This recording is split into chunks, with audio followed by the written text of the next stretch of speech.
받은 복을 확인하십시오. 여러분, 에베소서 말씀을 읽으면서 하나님께서 우리에게 주신 복이 어떠한 것인가 확인하는 은혜가 있기를 축복합니다. 오늘, 이번 주, 다음 주, 한 두 다음 주 부활절이니까 부활절 예배 때는 조금 하고 계속 얘가 에베소서를 좀 볼 수 있지 않을까 싶습니다. 이것은 제게 지금 이 시대에 교회관들이 무너지고 이 시대에 가난한 성도들이 많아지고 있다. 교회 안 나가 성도들이 많아지고 있어서 교회가 뭔지를 모르니까, 교회가 어떤 건지를 모르니까 교회에 나가야 되나? 교회 안 나가도 되지?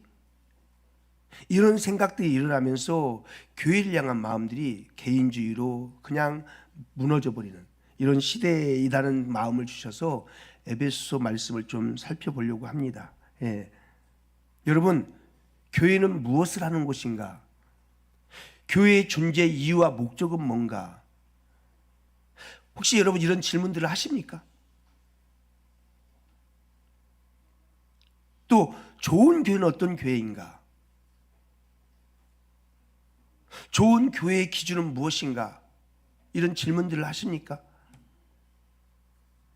교회는 2000년 전의 기독교 역사 속에서 세상으로부터 끊임없이 도전을 받아오면서 변형되기도 했습니다. 그 문화와 역사 한가운데서 교회는 다양한 형태로 본질이 흐려지기도 하고 진리로부터 멀어지기도 하고, 그래서 코로나 팬데믹 이 시간이 지나고 난 다음에 사람들이 교회를 향한 바라보는 시각이 완전히 바뀌어버렸습니다. 교회에 문제점도 많아지기 시작했고요. 그리고 교회를 보는 눈이 달라지면서 교회 가도 되나? 이런 흐름이 진행되고 있습니다. 그런데 내가 생각하는 교회, 이것도 중요하지만 우리의 관심을 가져야 될 곳이 어디냐? 성경이 말하는 교회는 어떤 것인가? 내 마음에 쏙 드는 교회를 찾는 것, 그것도 좋겠지만 성경이 말하는 교회를 우리가 세워가야 되겠다. 이게 더 중요합니다. 그래서 우리는 성경이 말하는 교회에 대한 관심을 기울여야 됩니다. 교회는 여러분 신적 기관입니다. 하나님이 교회를 세우셨습니다. 하나님의 아이디어가 교회입니다. 사람들이 모여서 세우는 게 교회가 아닙니다. 역사 속의 모든 조직과 단체, 심지어는 국가까지도 사라지기도 했습니다. 그러나 놀랍게도 지상의 교회는 2000년 역사를 통해서 공격도 받아오고 때로는 내부적인 오류도 범하기도 했지만 2000년 역사 속에서 교회는 생명력을 여전히 유지하면서 지금까지 이렇게 존재하고 있습니다. 오늘날 혼란 중에 하나는 교회의 혼란입니다. 교회의 혼란. 신앙생활의 상당 부분이 교회에 대한 오해로부터 출발됩니다. 어떤 이는 옛날에 교회 갔었는데 교회가 그래서 교회 안 다니기로 했대요. 오해입니다. 오해. 자칫하면 우리는 교회가 세상을 따라가고 또 교회가 세상을 닮아가는 교회가 되어버릴 가능성이 농후합니다. 그런 면에서 에베소서는 교회가 무엇인지, 교회 안에 있는 우리가 누구인지 이런 것들을 너무 명확하게 제시해 줍니다. 그래서 에베소서를 교회의 텍스트북 그렇게 말하기도 합니다. 저는 에베소서를 통해서 우리가 교회를 바라보는 우리의 렌즈들이 바뀌었으면 좋겠습니다. 교회를 바라보는 우리의 나식 수술이 이루어졌으면 좋겠고, 교회를 바라보는 우리의 백내장 수술이 되었으면 좋겠습니다. 아멘. 오늘 본문 1절, 2절은 바울이 자신을 소개하는, 자신에 대한 소개로 시작합니다. 여러분, 에베소서는 바울이 로마 감옥에서 썼다는 걸 아시죠? 감옥 안에서 그 감옥에 머물면서 이 에베소를 써요. 에베소 교회는 바울이 가장 오랫동안 머물면서 목회하고 사역했던 그런 교회입니다. 그런데 바울이 감옥에서 에베소 교회를 향해서 편지를 쓰는데 그 편지의 첫 마디 시작이 너무 긴장감을 줍니다. 그 첫 마디 시작이 심상치가 않습니다.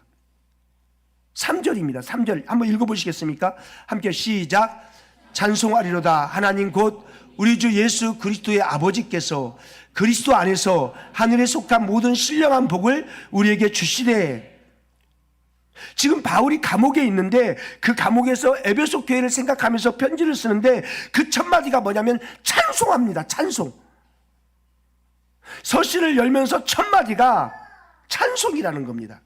여러분, 찬송은 일종의 감격과 함께 터져나오는 어떤 탄성입니다. 탄성. 어떤 것을 감격해 하면서 와! 이런 겁니다. 일종의. 바울이 찬송하고 있는 이유가 뭐냐? 이렇게 첫 마디를 막 감탄하면서 외치는 이유가 뭐냐? 분명한 이유가 있습니다. 그 시작점, 찬송의 그 시작점에 언급되는 단어가 뭐냐면요, 복이라는 단어입니다. 복이라는 단어. 하늘에 속한 모든 신령한 복. 여러분, 복은 성경 속에서 매우 중요한 주제로 다뤄지고 있습니다. 에덴에서 추방되던 이후 하나님을 떠난 인간은 복을 잃어버렸습니다. 아니, 더 쉽게 말하면 복이 끊어져 버렸습니다. 그것을 하나님께서 회복시키기 위해서 구체적으로 작업했던 시작이 뭡니까? 창세기 12장에서 아브라함을 택하여 부르시는 겁니다. 그리고 그 아브라함에게 복을 언약하면서 그 복을 회복시키기 위한 작업으로 구체적으로 아브라함에게 하나님께서 어떻게 일하시는지를 쭉 보이시면서 복에 대한 회복을 쭉 써내려갑니다. 그래서 이 복은 하나님과 관계 안에서만 말할 수 있는 복입니다. 하나님 안에 복이 있고 그분으로부터 그 복이 흘러나온다는 거죠. 하나님과 분리되면 그 복은 받아 누릴 수가 없다는 겁니다. 그래서 성경은 복에 대해서 매우 적극적으로 말합니다. 시편 1편은 뭐라고 말합니까? 시편 1편은 인생이라는 얘기를 말하죠. 인생을 첫 출발하는 그 첫 출발에 복이 있는 사람은 이렇게 말합니다. 복이 있는 사람은 하나님과 관계 속에서 하나님께 주시는 복을 받아 누리는 사람은 어떤 사람이냐? 신약 성경에도 예수님께서 팔복을 말할 때 첫 번째 말이 뭡니까? 심령이 가난한 자는 복이 있다. 에베소서 출발도 복에 관한 이야기입니다. 복이라는 단어. 그런데 그 복이라는 단어 앞에 신령한이라는 단어를 붙였습니다. 그냥 복이 아니라 신령한 복이라는 거죠. 여러분, 신령한이라는 말은 어떤 의미가 있느냐? 영적이다 라는 의미가 담겨져 있습니다. 영적이다. 땅의 복과 구별되어진다. 그리고 이 신령한 복이라는 것은 아무나 받을 수 있는 그런 복이 아니다. 하나님과 상관없는 자는 받을 수 없는 복이다. 그러니까 여러분, 하나님과 상관이 없는 복은 복이 아닙니다. 하나님은 복의 근원이시고 복을 주시는 분이십니다. 이 복은 우리의 영혼과 매우 깊은 연관이 있고 이 복은 성령을 통해서 우리의 영혼 안에 부어주시는 복이라는 겁니다. 그러므로 복을 받았다, 내가 복 받았다, 이 기준이 뭐냐? 이 기준이 뭐냐? 내가 복 받았다 할 때 기준이 뭐냐? 그 복이 어디로부터 왔는가? 이게 중요합니다. 그 복이 어디로부터 왔는가? 바울은 하늘에 속한 신령한 복 이렇게 말합니다. 구체적으로 신령한 복이 뭘 말하는 것인가? 4절 보세요. 4절 함께 있습니다. 시작. 곧 창세전에 그리스도 안에서 우리를 택하사 우리로 사랑 안에서 그 앞에 거룩하고 흠이 없게 하시려고. 신령한 복은 어떤 복이라고 하냐? 하나님의 선택에 대한 얘기를 합니다. 하나님의 선택이 신령한 거다라고 말하고 있습니다. 여러분, 선택은 하나님의 주권이 굉장히 강조된 단어입니다. 모든 것은 하나님의 작정하심 가운데 이루어진다는 겁니다. 신령한 복도 하나님의 작정하신 가운데 진행되어지고 공급되어지고 이루어진다는 것입니다. 요한복음 15장 16절은 그렇게 말합니다. 너희가 나를 택한 것이 아니요 내가 너희를 택하여 세웠다. 내가 하나님을 선택한 것이 아니라 하나님께서 나를 선택하셨다는 겁니다. 내가 믿은 것이 아니라 하나님의 선택하심에 의해서 내가 믿게 되었다는 겁니다. 철저하게 하나님의 작정 안에서 이루어졌다는 거죠. 그래서 구원의 근거는 내게 있지 않습니다. 우리에게 있지 않습니다. 전적으로 이 구원의 근거는 하나님께 있습니다. 가끔 구원에 대한 불만을 가진 마음을 토로하는 분들이 있어요. 자신의 행위에 근거하면은 불안해집니다. 그 구원이. 신앙생활 하다 보면 내가 보기에도 부끄러운 삶을 살아갈 때가 있지요. 있습니다. 하나님이 기뻐하지 않는 그런 행위, 어떤 삶을 살아갈 때가 있습니다. 또 우리의 행위로 인해서 구원에 대해서 불안해질 때가 있습니다. 그러나 하나님이 나를 택하셔서 부르시고 붙들고 계시다는 것, 이 구원은 나에게 있지 않고 전적으로 하나님께 달려져 있다는 것, 하나님의 선택 속에서 내가 믿게 되었다는 것, 이것을 믿고 붙들 수 있기를 축복합니다. 자, 그러면 선택의 시점은 언제인가? 선택의 시점, 사전에 그렇게 말하죠. 곧 창세전에 그리스도 안에서 우리를 택하사, 창세 전에, 우리가 그 일에 대해서 알기도 전에, 인간이 존재하기도 전에, 이 말은 구원은 돌발적으로 일어난 사건이 아니라는 겁니다. 어쩌다 우연히 생긴 일이 아니라는 겁니다. 창세 전에라는 말은 시간이나 공간 개념보다는요, 하나님의 경륜의 깊이를 말하는 겁니다. 깊음 중에, 하나님의 깊음 중에 이 하나님의 선택으로 인해서 우리를 구원하셨다는 겁니다. 여러분, 구원은 우연히 뜻밖의 그렇게 이루어지는 것이 아닙니다. 창세전이라는 말은 우리의 구원을 가볍지 않다, 우리의 구원은 그렇게 약하지 않다, 그런 말입니다. 나라는 존재가 있기 전에 하나님이 존재하셨고, 우리가 태어나기 전에 하나님의 계획이 먼저 있었고, 그러므로 내가 믿었다라는 것은 하나님의 구원 계획에 내가 반응하는 시점에 불과한 겁니다.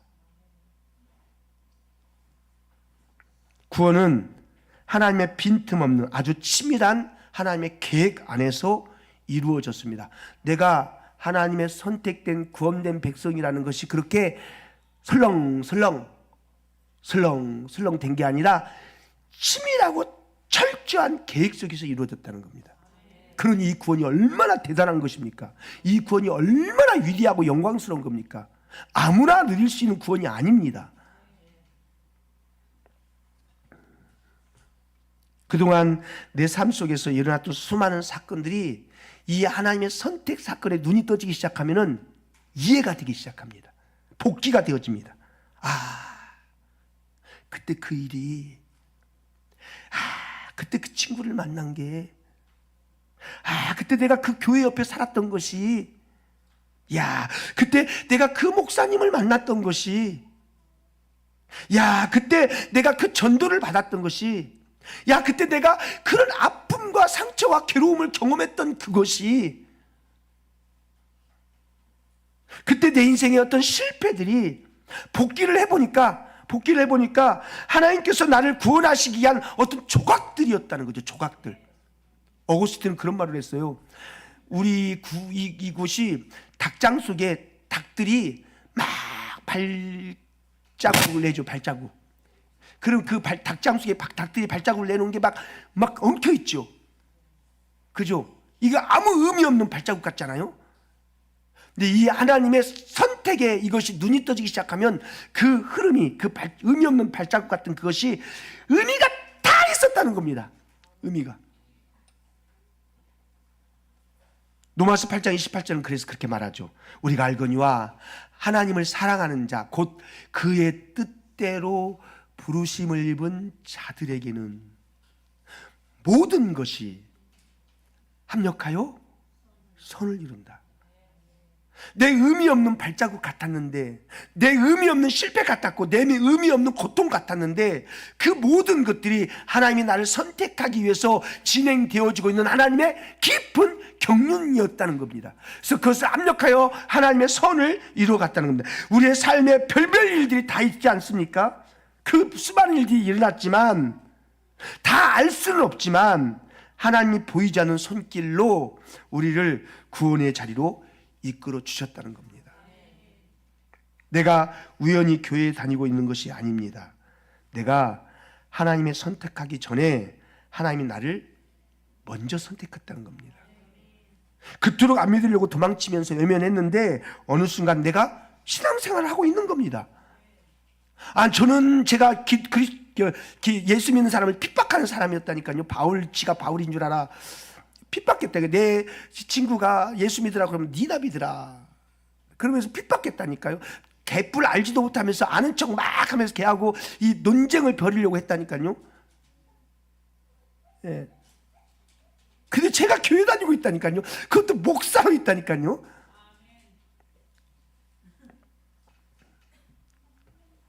설망이 어려운 셀 수 없는 일들이 우리 삶에 일어납니다. 거부하려고 해도 거부할 수 없는 그 어떤 손길 때문에 이것이 바로 하나님의 선택입니다. 그 선택은 창세 전에 계획 안에서 진행되었다는 것입니다. 여기 선택에 있어서 중요한 부분이 하나가 있어요. 그게 뭐냐면 그리스도 안에서 우리를 선택하는데 마구잡이 선택하는 게 아니라 그리스도 안에서. 사도 바울이 참 즐겨 사용하는 단어입니다. 우리를 선택하는 중요한 근거는 예수 그리스도 안에서, 예수 그리스도 때문에, 예수 그리스도를 통하여서 그리스도로 말미암아 주어진 선택이라는 겁니다. 우리 자신의 상태로는 하나님의 선택을 받을 만한 그런 근거가 전혀 없습니다. 나는 하나님의 선택받을 자신이 있다. 손 들어봐요. 손 들어봐요. 나는 하나님께서 나는 선택받을 자신이 있다. 왜 이러냐 봐라. 생김새를 봐라. 나의 빼어난 몸매를 봐라. 나의 탁월한 지성과 나의 탁월한 웅변력과 이런 거 봐라. 나는 받을만 하다라고 손들 수 있는 분. 우리는 하나님께 선택받을 근거가 없습니다.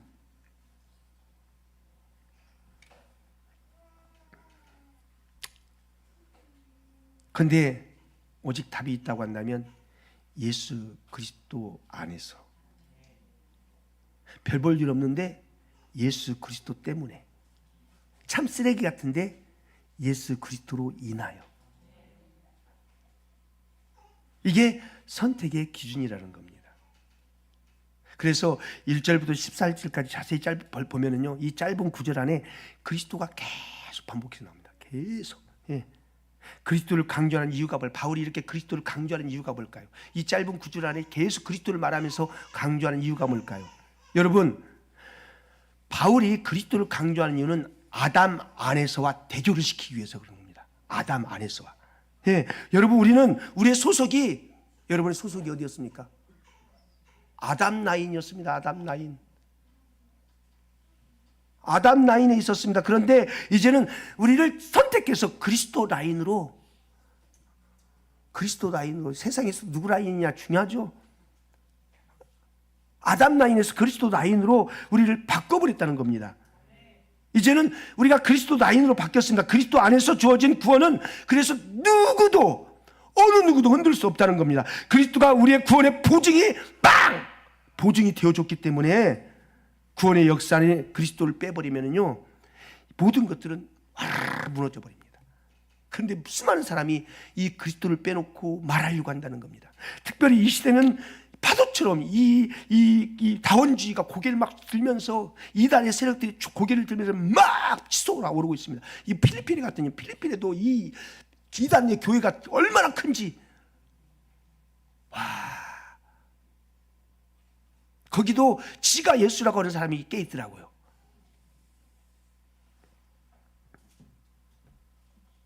다원주의가 고개를 들면서 구원에 이르는 다양한 길이 있다고 외치는 이 세상 속에 구원은 오직 그리스도를 통해서만 주어진다는 이 바울의 신학, 이 바울의 외침은 우리가 지금 이 시대에 붙들어야 될 너무도 명백하고 너무도 중요한 신학입니다.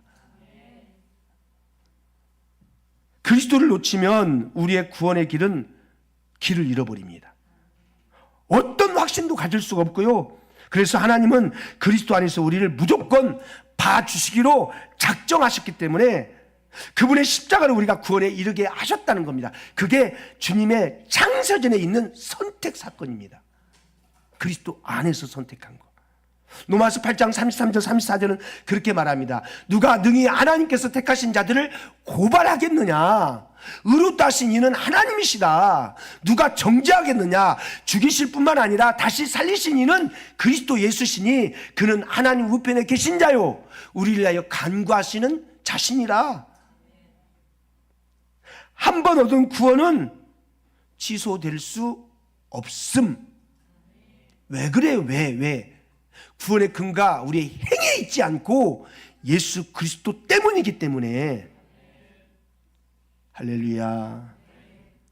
창세전에 그리스도 예수 안에서 그 기쁘신 뜻대로 이루어진 그 구원이기 때문에 그 안에는 하나님의 사랑과 우리를 향한 식을 줄 모르는 하나님의 열심이 빽빽히 담겨져 있는 겁니다. 우리의 인생은 하나님의 손에 그냥 턱하니 달려져 있는 겁니다.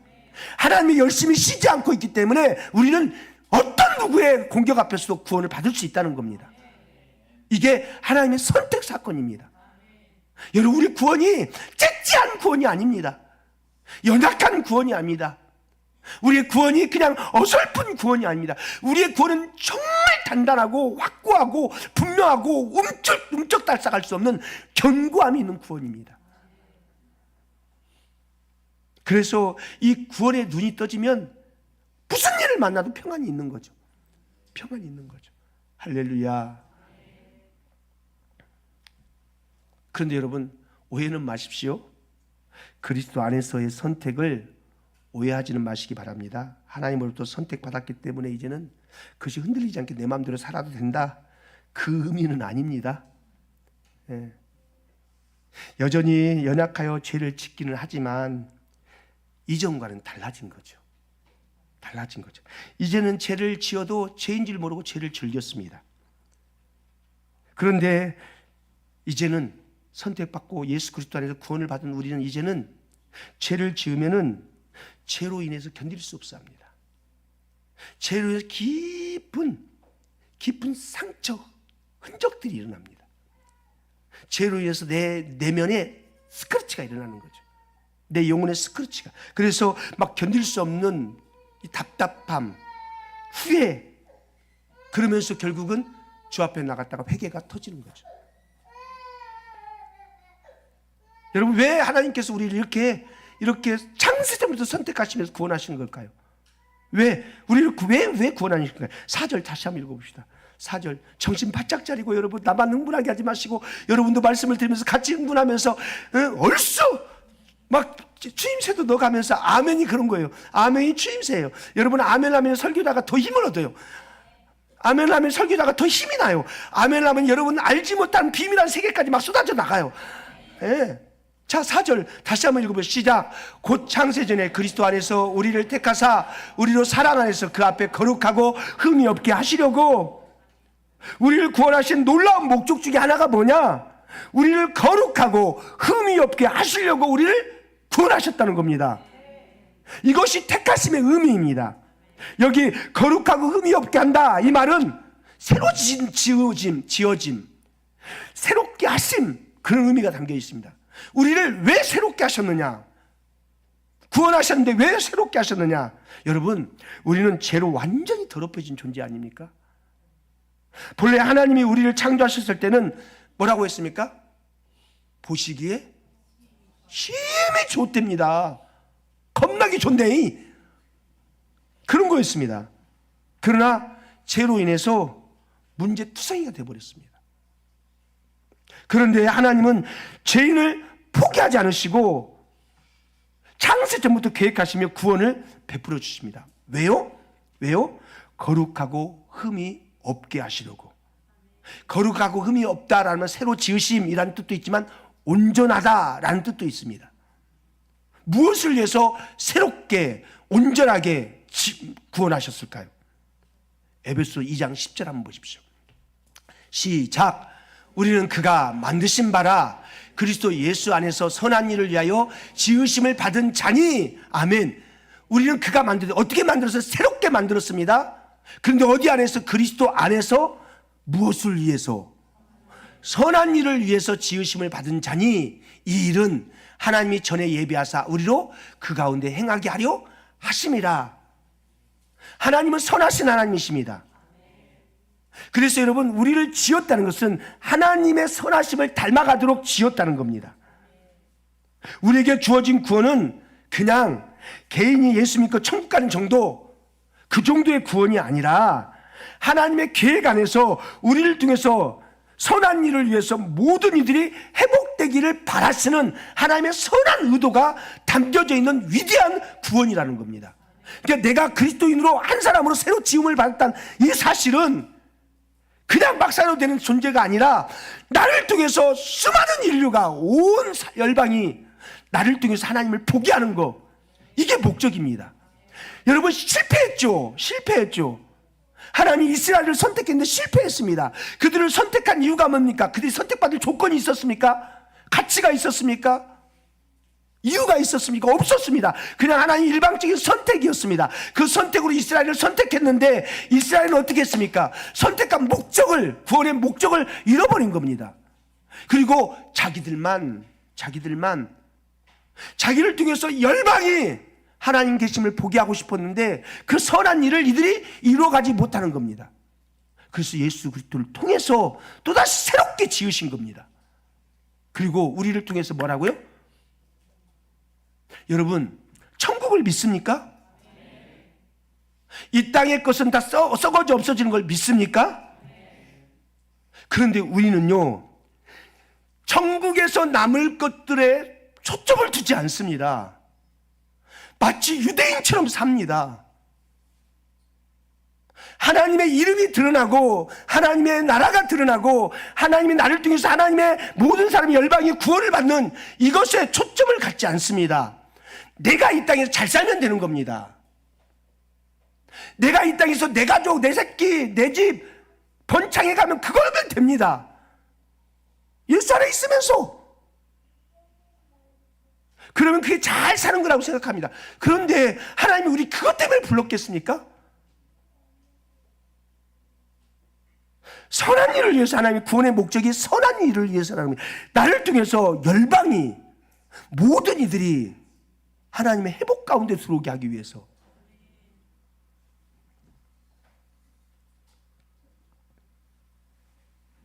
여러분, 이 하나님의 선함을 누가 할 수 있을까요? 이걸 묵상하다가 야, 이런 심오함이 있었구나 깨달았어요. 여러분, 아버지의 성품을 누가 담죠? 자녀는 아버지의 성품을 담습니다. 왜곡되게 담든 바르게 담든 담습니다. 그죠? 얘가 내 성품 안 담습니다. 목사니까 뭐 옆에서 보면. 근데 지 아버지 성품 담습니다. 지 어머니 성품 담고. 그죠? 하나님 우리를 새로 지었답니다. 우리를 불러서 선한 일을 위해서 새로 지었는데 새로 지은 우리를 뭐라고 말한지 아십니까? 뭐라고? 자, 오늘 5절 말씀 보십시오. 5절 시작. 그 기쁘신 뜻대로 우리를 예정하사 예수 그리스도로 말미암아 자기의 아들들이 되게 하셨으니. 우리를 양자로 삼았답니다. 양자가 되면, 아들이 되면 어떤 성품을 갖습니까? 마귀의 성품을 갖습니까? 아버지의 성품을 갖죠. 하나님의 성품을 갖죠. 하나님의 선함의 성품을 갖죠. 그 하나님의 선함의 성품이 아들 된 우리에게 흘러들어오는 겁니다. 그래서 너희가 내 선함, 내가 이루고 싶은 이 선함을 너희가 가지고 그 선을 이루면서 사는 그런 존재로 내가 새롭게 지음을 너희에게 허락했다. 이거 아닙니까? 우리를 향한 하나님의 계획을 훨씬 더 적극적이고 풍성하게 외치는 겁니다. 하나님은 우리의 아버지가 되십니다. 우리의 과거의 모습으로 불순종으로 인해서 진노의 자녀들이었는데, 그런데 이제 하나님을 아버지라고 부를 수 있는 자녀가 되게 하셨다는 겁니다.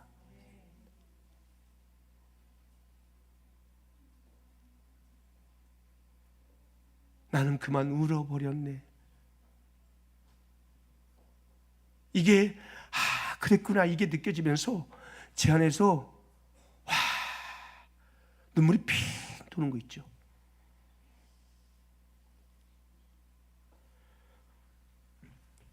하나님과의 가족 관계 안으로 불러놓으신 거예요. 여러분, 교회는 하나님을 아버지로 모시는 자녀들의 공동체 아닙니까? 하나님을 아버지로 부를 때 여러분 어떻습니까? 하나님 한번 불러보세요. 아버지. 그것도 못 부릅니까? 하나님 아버지. 왜 숙연해지셨습니까? 다시 하나님 아버지. 여러분, 그 하나님을 부를 때 어떻습니까? 다른 사람에게 하나님을 소개할 때 어떻게 말하시면 하나님 우리 아버지야. 하나님 우리 아버지야. 그렇게 소개하십니까? 자신 있게 이렇게 말씀하십니까? 우리가 마음껏 구할 수 있는 이유는 하나님이 우리의 아버지 되시기 때문 아닙니까? 하나님을 아빠라고 부를 수 있다는 것은 우리가 구하는 어떤 복보다도 더 큰 복이라고 저는 생각합니다.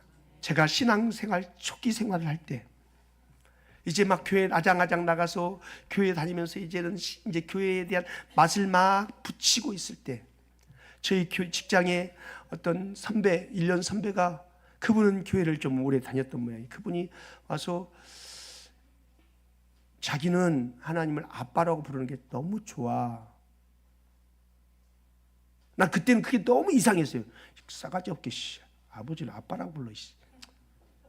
경거망동하게. 저거 진짜 완전히 선배지만 속으로 그랬어요. 속으로. 겉으로 말고 속으로 뭔들 못해요. 속으로 그랬어요. 근데 신앙생활 하면서 아빠라고 부를 수 있는 친근함, 아빠라고 부를 수 있는 친밀함, 여러분 이렇게 부를 수 있다는 건 복 중에 복입니다. 하나님을 여러분 아빠, 아버지 그렇게 자연스럽게 부르십니까? 복 중에 복입니다. 이 복을 우리에게 주셨습니다. 로마서 8장 15절 16절에 그렇게 말씀합니다. 시작. 너희는 다시 무서워하는 종의 영을 받지 아니하고 양자의 영을 받았으므로 우리가 아빠 아버지라 부르짖느니라. 성령이 친히 우리의 영과 더불어 우리가 하나님의 자녀인 것을 증언하시나니. 성령님께서, 우리 안에 계신 성령님께서 뭐 하시느냐? 야야 임 목사야, 너네 아빠는 하나님이야. 하나님이 너희 아빠야. 너희 아빠. 하나님이 너희 아빠라니까 계속 말씀하시는 거예요. 하나님이 여러분 아빠예요. 아빠.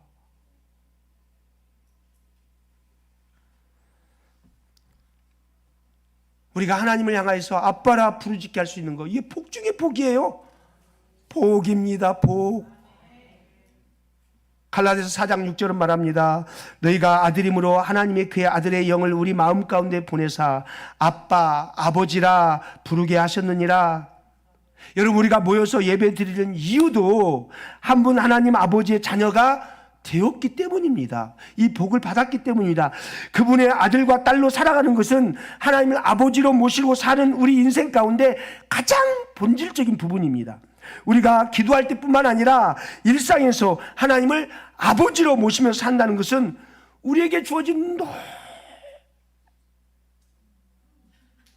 놀라운 특권입니다. 근데 이 특권을 다 팽개치고, 특권이 아니래 그게. 아직도 여전히 하나님을 아버지로 부르는 것이 어색하시옵나이까? 부르지 않는 분이 계십니까? 여러분, 하나님 이렇게 부르는 것보다 아버지 이렇게 부르세요. 아버지. 그래서 세상 사람들이 교회 왔다가요, 아버지, 아니 쟤는 아버지가 어디 있다고 저 아버지를 불렀었냐.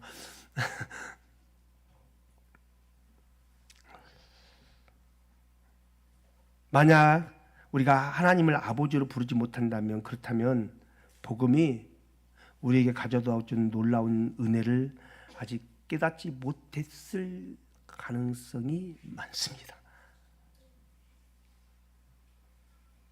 하나님을 아버지라 부르는 것을 통해서 우리가 하나님 아버지에게 입양된 자리라는 것을 우리가 확신할 수 있습니다. 이 상상할 수 없는 은혜입니다. 상상. 우리는 아버지를 너무 쉽게 부르는데요.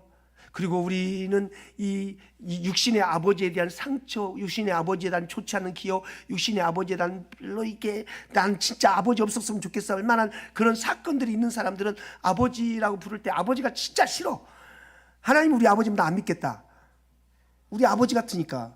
그럴 수 있어요. 그 이미지가 이렇게 퇴색돼 가지고. 근데 여러분, 땅에 있는 육신의 아버지와는 비교할 수 없는 정도의 존재인 거 아시죠? 내가 하나님을 아버지라고 부를 수 있는 건 상상할 수 없는 일입니다. 여러분, 부를 수 있을 때 많이 부르세요. 부를 수 있을 때. 갑자기 이 말이 왜 생각나는지 모르겠어요. 어떤 사업하시는 분이 목사님을 찾아왔답니다. 목사님, 저 사업하는 사람입니다. 네, 제가 건축원금 좀 하려고 왔습니다. 아, 왜요? 예. 사실 목사님, 제가 사업을 하다 보니까요, 돈을 많이 벌 때는요, 돈이 많이 벌렸는데 그 돈이 금세 쓸 때가 생기더라고요. 사업하다 보니까 돈을 많이 벌어도 그 돈이 금세 또 쓸 때가 생겨갖고 그 돈이 싹 나가버린대. 그래서 목사님, 제가 배운 게 있습니다. 돈이 있을 때 뭘 안 하면은 못한다. 그래서 지금 돈이 들어왔기 때문에 건축원금 하려고 가져왔다고. 지금 여러분한테 건축원금 하라고 지금 하는 얘기가 아니고, 부를 수 있을 때 부르라고요. 부를 수 있을 때 부르라고요. 왜 그걸 헌금에다 연결 지었느냐? 나도 몰라.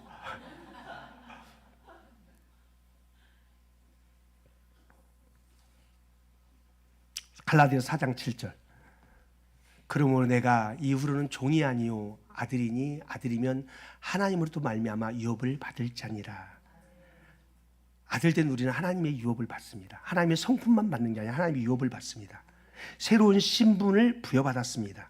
이 신분은 변함이 없고 세상 끝날까지 계속되는 자격이며, 그것은 그냥 주어진 것이 아니라 그리스도 예수 안에서 창세전에 하나님이 우리를 택하시고 자녀 삼아 주심으로 이루어진 복 중에 복입니다. 그럼 이 선택의 궁극적인 목적은 뭐냐? 궁극적인 목적이 뭐냐? 6절 함께 시작. 이는 그가 사랑하시는 자 안에서 우리에게 거저 주시는 바 그의 은혜의 영광을 찬송하게 하려는 것이라. 여기 보니까 6절에 그의 은혜의 영광을 찬송하게 하려는 것이라, 12절에도 똑같은 말이 나옵니다. 그의 영광의 찬송이 되게 하려 하심이라. 14절에도 그렇게 말합니다. 그의 영광을 찬송하게 하려 하심이라. 3번 반복합니다. 바울은 그리스도의 은혜의 영광을 찬송하게 하기 위해서 우리를 구원했다. 선택의 목적이다. 그렇게 찬송하고 있습니다. 그런데 바울이 이 찬송을 하면서 마음이 막 격양되어 있는 거예요. 지금 저보다 더 격양되어 있어요. 격양돼 가지고 막 말하는 겁니다. 여러분, 하나님의 사랑이 얼마나 큰가, 그 하나님의 은혜가 얼마나 대단한가, 막 가슴이 막 뜨거워져서 막 터질 것 같은 거예요. 그런데 이 하나님의 사랑에서 이렇게 막 말을 하는데, 여러분, 찬송은요 조작되지 못합니다. 찬양은 조작이 안 됩니다. 노래는 조작이 됩니다. 노래 불렀다고 다 찬양이 아닙니다. 찬양은 그분의 하심에 대한 반응입니다. 반응. 찬양은 그분의 그분 되심에 대한 내 가슴속에 터져나온 반응이 찬양이거든요. 이게 찬양은 조작이 안 됩니다. 그분이 하심에 대해서 감탄이 일어날 때 찬양이 일어나는 겁니다. 그분이 하심에 대한 그것의 깨달음이 일어날 때 와! 하면서 찬양이 일어나는 겁니다. 하나님을 알아갈수록 하나님의 행하신 일들이 얼마나 크고 우리가 받은 복이 얼마나 큰가를 깨달을 때 이 찬송이 막 터져 나오는 겁니다.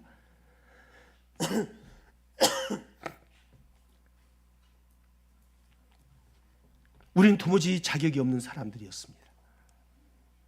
세상에서는 자격이 없으면 어떻게 하죠? 그것으로 끝입니다. 세상은 자격이 없으면 더 이상 기회를 부여하지 않습니다. 끝. 자격 없으면 절망입니다. 그냥 절망. 그런데 상상하기 어려운 일이 일어난 거죠. 우리 자격이 없는데 우리가 하나님의 영광스러운 아들이라는 자리에 앉아있게 되었다는 사실입니다. 그래서 바울은 짧은 구절 안에 이 하나님의 넘치는 은혜를 표현해내려고 하는데, 이 표현이 잘 안 됐던 모양이에요. 언어의 한계, 단어의 한계, 그런 표현의 한계를 느꼈던 것 같아요. 여러분, 우리가 표현이 안 될 때 너무 막 좋아하고 표현이 안 될 때 어떻게 합니까? 뭘 먹었어? 맛이 어때? 맛이 어때? 맛이 어때? 물어보잖아요. 그러면 먹고 나서 너무 맛있으면 우와 그러잖아요. 아니 맛이 어떠냐고. 그럼 한 번 더 하죠. 우와 그러잖아요. 맛 표현하면요 덜 맛있는 거예요. 진짜 맛있으면요 이게 표현이 안 돼요. 야, 이 세상에 이런 맛이 어딨냐? 오늘 칼국수가 그러기를.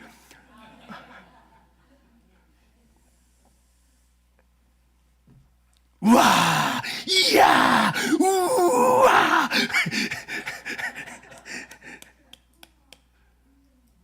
지금 바울이 하나님의 그 복이, 하나님이 자기가 주신 복에 대해서 막 설명을 해 나가는데 이게 너무 간단해가지고 너무 격양돼가지고 막 쏟아져 내기는데 표현이 안 되나 봐. 표현이. 그래서 여러분 여기 3절부터 여기 보면요 그 짧은 구절에 창세 전에 택하셨다. 그리스도 안에서 택하셨다. 그의 기쁜 시대로 택하셨다. 그의 사랑 안에서, 사랑하는 자 안에서 우리를 자녀 삼아 주셨다. 우리에게 베푸신 구원이 얼마나 놀라운 하나님의 계획 가운데 이루어졌는가를 막 바울이 막 찬송을 하는 겁니다. 이런 하나님의 경이로움에 눈이 막 떠지면서 감탄이 터지고 찬송이 흘러넘치는 겁니다. 제가 이 말씀을 묵상하는 하나님, 바울만큼은 아닐지라도 바울이 경험했던 그 감격이 이 말씀을 묵상하는 저에게 흘러오게 해주십시오. 기도하면서 이 말씀을 묵상한 거예요. 그래서 헬라어 원문에 보면요 3절부터 14절까지가 한 문장으로 되어 있습니다. 한 문장으로. 바울이 지금 펜을 딱 잡고 이 숨 쉴 겨를도 없이 막 하나님에 대해서 막 써내갑니다. 그래서 제가 3절부터 14절까지 숨 안 쉬고 한번 읽어볼까? 숨 안 쉬고 한번 읽어봐. 못 읽겠더라고요. 너무 좋아서 이 숨 쉬는 것도 아깝게 느껴졌나 봐. 한 문장이라니까요. 한 문장. 헬라어 원문에는 막 쫙 써내려가는 겁니다. 그런 하나님의 은혜에서 터져나온 바울의 찬양에는 감격된 감사가 있죠. 이 찬양은 상황에 의존한 감사가 아니고 상황에 의존한 찬양이 아닙니다. 우리를 택하시고 양자 삼아주시고 구속하신 은혜로 충만한 찬송 감사합니다. 우리의 신앙생활의 출발점이 바로 이 감격과 이 감탄으로부터 저는 출발해야 된다고 생각합니다.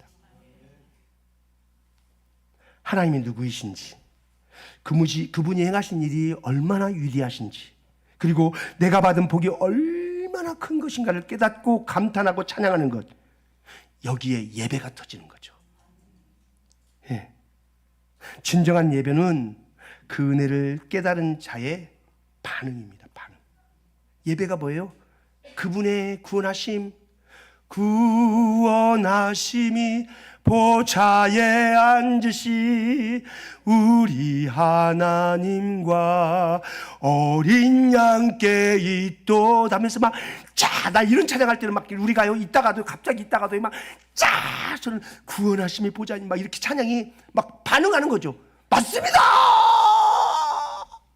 구원하심은 보좌이신 어린 양께 있습니다. 할렐루야 반응하는 거. 이게 예배입니다. 이게 예배. 그래서 교회 공동체는 예배 공동체인 거예요. 하나님이 하신 일에 대해서 놀라워하는 누군가가 그랬어요. 오늘날 시대는 기적이 부족한 것이 아니라 감탄이 부족한 시대다. 기적은 지금도 일어납니다. 아무리 기적이 일어나도 감탄하지 않는다면 의미가 없죠. 그죠? 하나님이 행하신 그 일에 대해서 우리가 놀랍게 반응한다면 그것이 은혜 아니겠어요? 하나님이 우리를 왜 이렇게 불러 모으셨는가? 그것을 알고 깨닫는 은혜가 있기를 주님의 이름으로 축복합니다. 우리가 무엇이기에 그래서 내가 누구인가를 이 복음 안에서 발견하게 될 때 우리는 자연스럽게 하나님을 향하여서 나아가게 될 것이고 하나님이 우리에게 주신 크고 놀라운 은혜 앞에 마땅한 반응, 찬송과 예배자로 서게 될 것입니다. 그래서 나를 통해서 하나님의 선한 일들이 드러나면서 모든 열방이 나를 통해서 예수를 알게 되는, 하나님을 알게 된 그 놀라운 일을 나를 통해서 이루어가게 될 것입니다. 이것이 우리에게 주신 하나님의 복입니다. 하나님은 우리를 복되게 하셨습니다. 창세전부터 계획하시고 택한 백성으로 하나님의 자녀로 삼아주셨습니다. 거룩하고 흠이 없게 하셨습니다. 우리의 삶의 이유와 목적을 바꿔 놓아버렸습니다. 이렇게 하신 하나님의 목적을 깨닫고 찬양과 경배가 쉬지 않기를, 예배가 끊이지 않기를, 그 하나님의 하나님됨을 온전하게 반응하며 성축할 수 있기를 주님의 이름으로 축복합니다. 아멘. 하나님 고맙습니다.